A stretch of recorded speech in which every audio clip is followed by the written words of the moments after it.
Emma Lucas was 35 years old, and in the quiet corner of Camden County, Georgia, she was the kind of person people noticed without really seeing.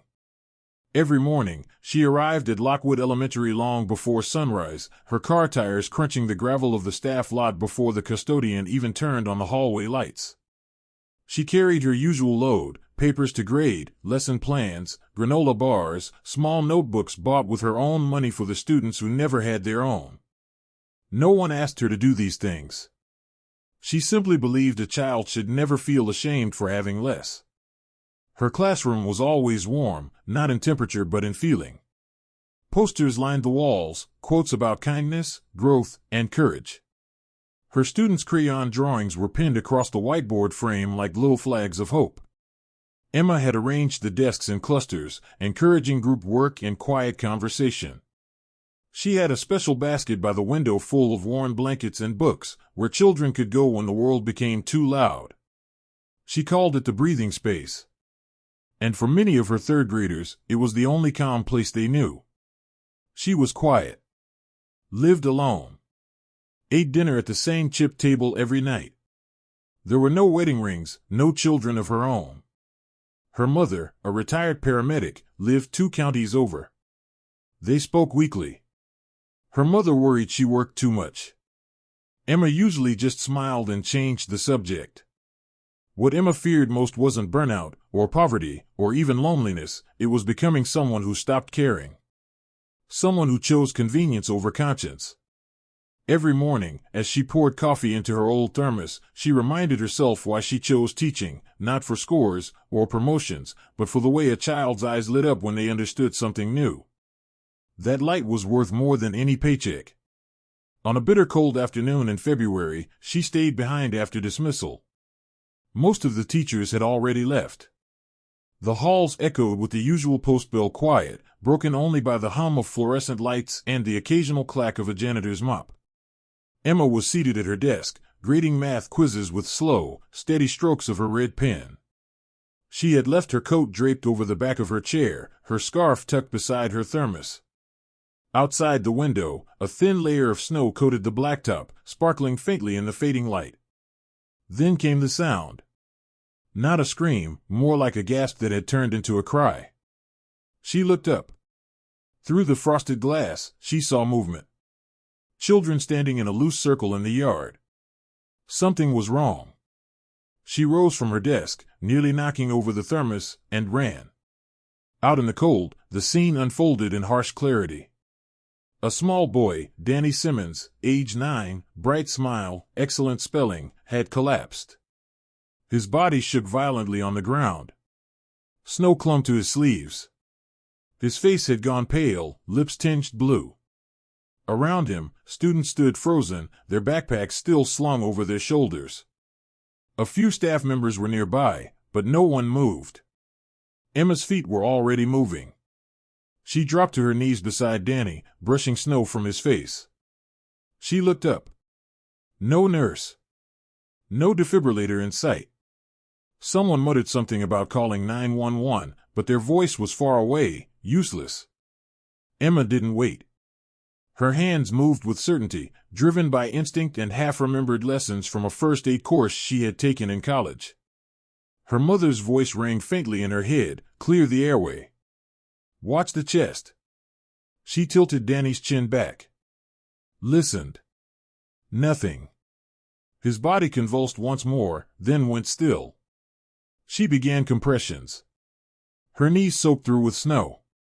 Her palms pressed deep into the boy's chest, again, again, again. She breathed into his mouth. Again. Compressions. Around her, no one spoke. No one helped. Only the wind made a sound. A minute passed. Then he gasped. His chest rose. His fingers twitched. Emma held her breath. Waited. Danny's eyes opened, dazed and glassy. And then the sirens came. By the time the ambulance crew arrived, she was shaking. Her coat was torn from kneeling on gravel. Her hands were red, her hair damp with sweat. The paramedics took over quickly, thanking no one, asking no questions. She stood up slowly, snow clinging to her legs, and walked back into the school building. In the staff room, no one looked up. The copier ran. A teacher laughed at something on their phone. Emma wiped her hands with paper towels. She could feel her heart pounding beneath her ribs. But it was quiet now. The boy was breathing. Then the intercom crackled. "Ms. Lucas, please report to the principal's office." Inside the office, the principal didn't look angry. Just tired. He slid the paper across the desk like it was routine. Termination notice. Violation of safety protocol, it read. Unauthorized intervention in a medical emergency. Emma didn't speak. She didn't cry. She signed her name where they told her and stood. They didn't ask for her version of events. They didn't ask if she was okay. They didn't mention the boy. The whole thing was wrapped in words like liability and precedent. She returned to her classroom one last time. Packed her desk in silence. A stack of ungraded papers. A coffee mug that read teach. Love. Inspire. A sticky note from a student that said, "I want to be brave like you." She walked out of the school with 2 boxes and no job. That night, she sat in her apartment on the old couch she'd bought second-hand. The boxes sat unopened by the door. Snow fell outside. She didn't turn on the TV. Didn't answer texts. She just sat. Again and again, her mind returned to that moment, the boy's still body, the sudden breath, the flutter of his eyelashes. The snow melting around him. She had no job. No plan. No guarantees. But she had no regrets. She only wondered if the boy's family knew what had happened. If they knew someone had acted when no one else moved. If they knew their son was alive because a teacher broke the rules. And if they'd ever want to say thank you, not for recognition, but so she'd know it mattered. So she'd know the risk had not been taken in vain. The following morning, at exactly 7:02 a.m., the stillness of Emma's backyard shattered. At first, she thought it was a dream, an echo from her exhausted mind, but then the ground trembled. Her coffee cup rattled against the kitchen counter. The blinds quivered against the windows. She stepped outside in her slippers and saw 2 military helicopters hovering low above her neighborhood. Their blades chopped the sky with mechanical force, swirling up leaves, snow, and the disbelief of every neighbor who stepped out onto their porches to watch. A black military SUV turned the corner and stopped in front of her driveway. 3 uniformed personnel emerged, precise in their movements, their coats pressed, eyes forward. They approached with calm purpose, boots crunching over frost. One of them, a lieutenant by insignia, held a document folder marked with the seal of the Department of Defense. Emma's instinct was to step back, to ask if there had been some mistake, but they addressed her by name and asked politely, but firmly, if she would accompany them to the nearby airfield. They assured her it was not an interrogation. It was, in fact, a recognition. She sat in silence during the drive, her palms open on her lap. Her mind raced, unsure whether this was real or the fallout of emotional exhaustion. The driver said little. In the rearview mirror, she could see the back seats occupied by another officer, watching her with quiet respect. At the base entrance, armed guards waved them through. Soldiers saluted. Emma blinked, trying to take it all in. She was ushered into a briefing room and given a moment to collect herself. The floor was polished to a shine. An American flag stood beside a podium at the front. Then the door opened again. A man in dress blues entered, older, silver-haired, carrying an air of command that made everyone else in the room stand straighter. He introduced himself as General Mark Eldridge, commander of the Eastern Military Division. He did not speak in platitudes. He spoke with a father's voice. The child Emma had saved, Danny Simmons, was his grandson.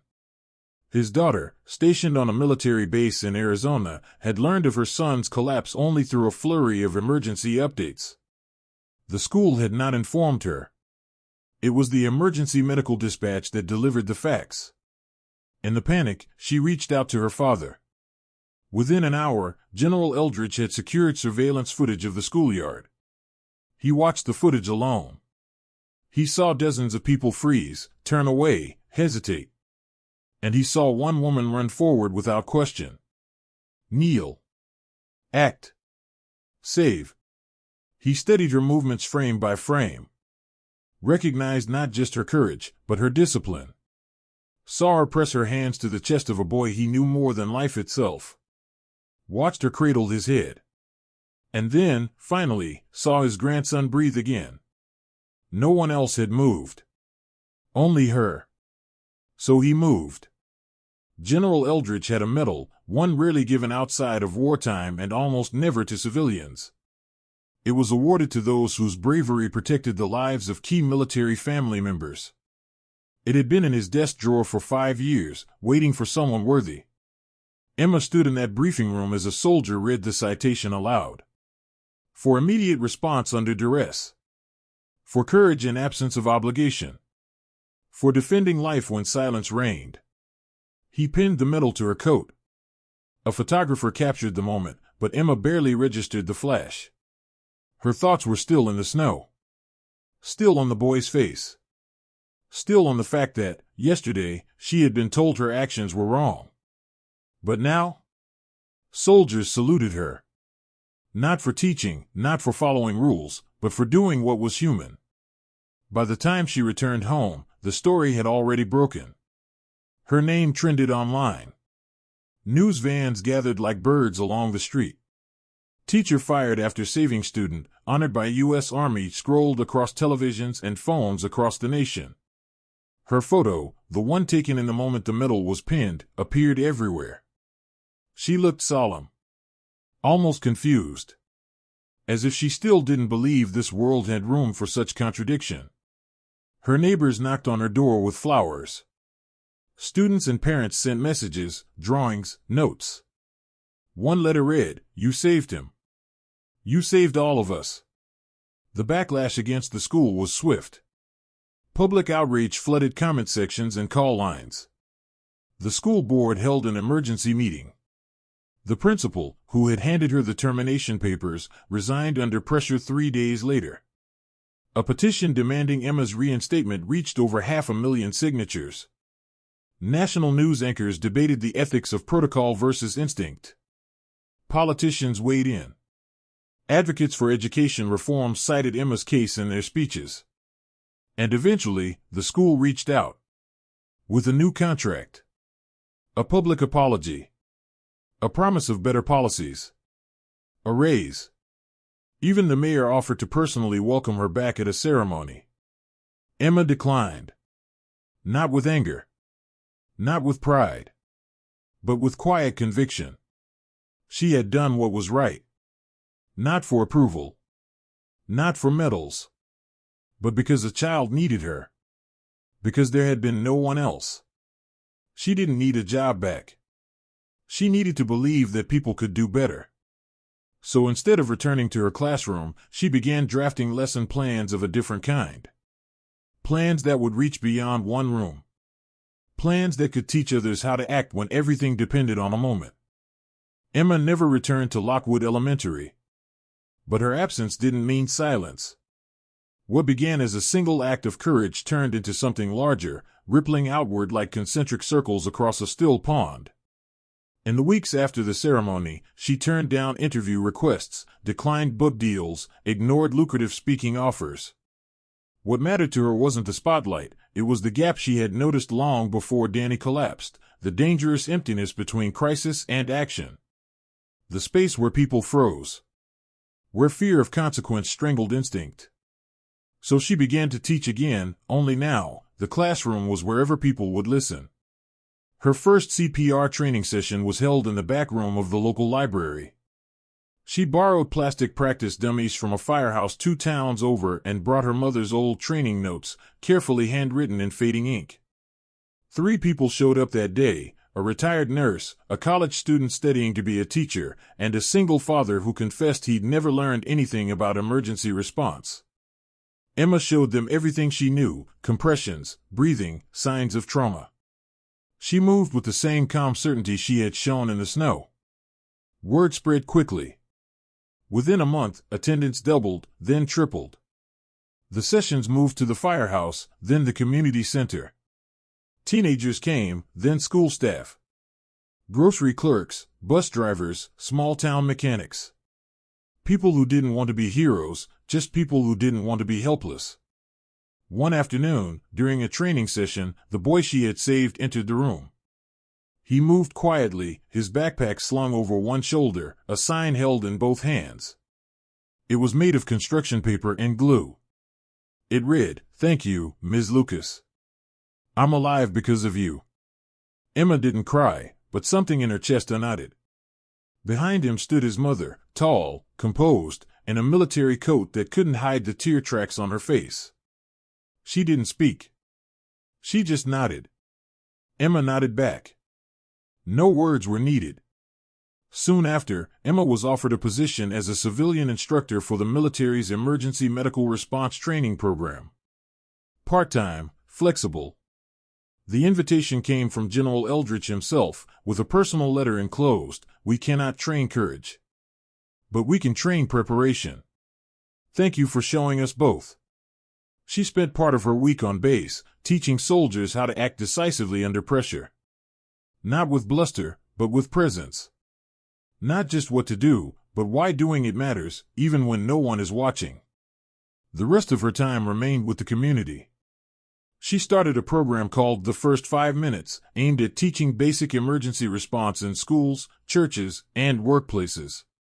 Her mother's old medical books, brittle and annotated, were displayed proudly in her training room, reminders that knowledge passed down quietly can still echo through generations. The school district, bowing to pressure and public scrutiny, enacted a sweeping policy change. Staff would now be protected, not punished, for acting in emergencies. A new role was added in every school, emergency response liaison, trained and designated. Emma's former school hosted the first district-wide Day of Civilian Bravery, held every February in her name. Teachers received awards. Students practiced drills. The hallway outside her old classroom was renamed the Corridor of Courage. A small plaque, mounted on the wall, simply read, "When one breath returned, a community found its voice." Months passed. Then a year. Emma stood on stage at a high school auditorium, invited to speak at a student leadership assembly. Behind her, a glass shadow box displayed the very first aid kit she had used that winter afternoon, preserved as a symbol. In her speech, she didn't mention her medal or her firing. She spoke only of decisions made in the quiet seconds that define character. She reminded them that sometimes, rules are written for safety, but humanity is what saves lives. And that when in doubt, choose to help. When she finished, a line of students formed to thank her. Among them was a girl in oversized clothes, shy eyes barely meeting Emma's. "I wouldn't have had the courage," she whispered. "I would have waited. I'm afraid to do the wrong thing." Emma rested a hand on her shoulder. "Courage isn't loud," she said softly. "It's choosing to act, even when no one tells you to." She saw herself in that girl, not the polished version that had stood before cameras, but the young woman who had once doubted her own strength. Who had knelt in the snow, hands trembling, hoping she was doing it right. Hoping someone would breathe again. Emma's life didn't return to normal. It changed. She was no longer just a teacher. She was the reason an entire community rewrote its laws, retrained its staff, and rethought its values. And though she never once asked to be remembered, her story became one that others told when reminding their children what courage looked like. No parade. No mansion. No riches. Just the knowledge that she had been there when someone needed her most. And that her decision, to move, to help, to hope, had sparked something greater. Kindness, without question, was enough.